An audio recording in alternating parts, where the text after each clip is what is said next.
It wasn't pretty, but we got it done. I think we came out and we were just kind of casual to start the game. It got kind of rough in there in the beginning of the game, and I think that's kind of what woke us up. So we have to start that way. We can't wait for something to happen to react in that way. But I'm glad that we came together. I think it shows a lot of growth with our team, and I hope that we continue to grow these last 5 games of the season. Yeah, and since we're here, we might as well start there. I mean, interesting situation, a long stoppage, right? I think maybe it was 5-7 minutes of no basketball with 2 minutes left in the half. What's the message to the team in that long timeout, especially when things do get a little chippy, a little fired up, but you need to make a run to end the half? I didn't really talk to them about their chippiness. I told them that should fuel us to move forward, right? You know, basketball is a chippy game. It's an emotional game. For those that say you shouldn't have emotion in basketball, that's just unrealistic, right? There's a lot of passion that is played with, and I think that kind of lit our fire for us. Before we were handing Elon the match, we gave them the match to light up. And so to be able to move forward from that moment was really big, especially with the long stoppage. So I said, Nylah, go make the free throws. We drew up a play. I want to say we executed it right out of there, and that just kind of sparked our momentum.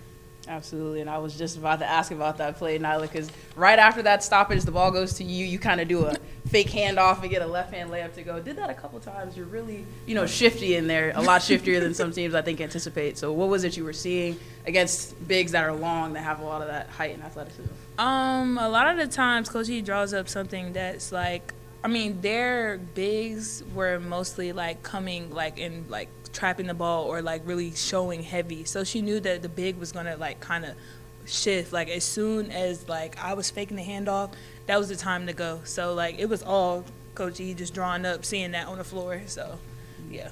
And Anahi, you mentioned at the half it was a rough game for you at the half, but by the end of the game, you put up some buckets here. What was it you were seeing? Why was the floor so open for you? And how were you trying to attack those mismatches you were getting? Honestly, I just know that we need to score. And the emphasis this week was put the ball in the basket more than the other team.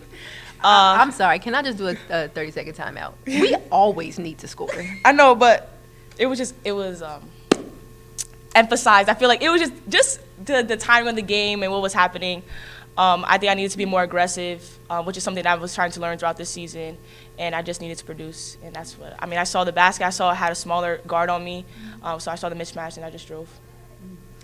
And, Coach, you had Monet in there a lot today as well. You had Kate in there a lot today as well. And you, instead of in moments where they had, mistakes or missteps or turnovers, what have you, you let them stay in the game and work through those. What do you think is the importance of doing that, especially in the back half of this conference season and heading into the postseason? Well, I might change my mind after Kate fouled a 3-point shooter for her 5th foul at the end of the game. But I think that, when we got to the CAA tournament last year, we were not deep enough. And what I've learned about this league is anybody can win on any given night, but it's the team that scores more, because at this point of the season, players got to make plays, but it's also the team that is the deepest. And so I need our bench to get those minutes. They all, for the most part, outside of Kayla Roth, got double-digit minutes, and hopefully they can continue to get those minutes for these last 5 games so that when we go into the tournament, we know that we can sub and we can get rest where we need it. Coach, just want to take a second. Obviously, as a newer head coach yourself, how do you think, Josh did kind of stepping in last minute for Charlotte Smith? Josh did so well tonight. It was really fun coaching against him. He's so passionate. He is going to be a head coach in no time. He's been ready for a while now. But he was calling really good plays. They played hard for him, and that's half the battle, just to be motivated, have your team motivated and ready to go. So it was super cool to see him out there, and I'm happy for him, and I can't wait to see what his future holds. For either Anahi or Nylah, during that long stoppage, what was kind of the conversation amongst you players? It seemed that you guys kind of came up with a little more juice to end the first half there. She pointed to you. Yeah, I did. Okay, okay, so like that whole little exchange. Yeah, the whole little exchange. It like really like it like made us feel like, okay, we really, well, I don't want to say the wrong thing, but we just need to bring it up. We need to bring it up. If we came out loose, we came out lackadaisical, like we need to bring it up. And that right there, that moment, that was the moment where it was a switch, like a light switch. So that was my Anahi. I also think that moment showed us that we were all there for each other. Everybody got up. We didn't touch the court. However, we all had Beck's back, and Nylah had Beck's back. So that just showed, like, all right, once we play for one another, then the game is going to go our way. That's all we did. And then last one for me, Coach. 20 assists on 26 made field goals. All 10 players who played tonight had an assist. What does that say to you when you look at the box score and see that?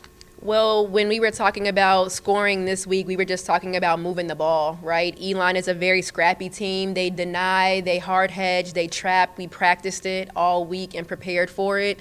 What we did was we had our scout guys like kind of bully us all week, and they were in our face. They were pushing us around. I don't know why I keep calling for fouls. We don't get fouls in practice either. We had them super deny us and make us make reads. It forced us to be prepared for tonight. When we came into the huddle, I said when we move the ball, we're getting wide open shots because they're playing so aggressively. The gaps were wide open. That helped Anahi score quite a bit because they were so worried about the guards that were popping up out of those corners.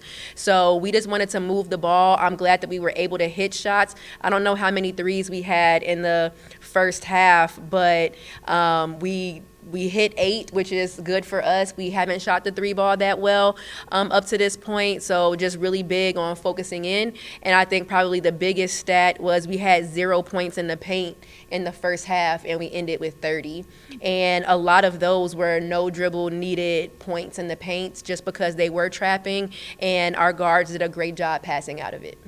All right, thanks, guys. See you Sunday. Thank you, guys. Thank you.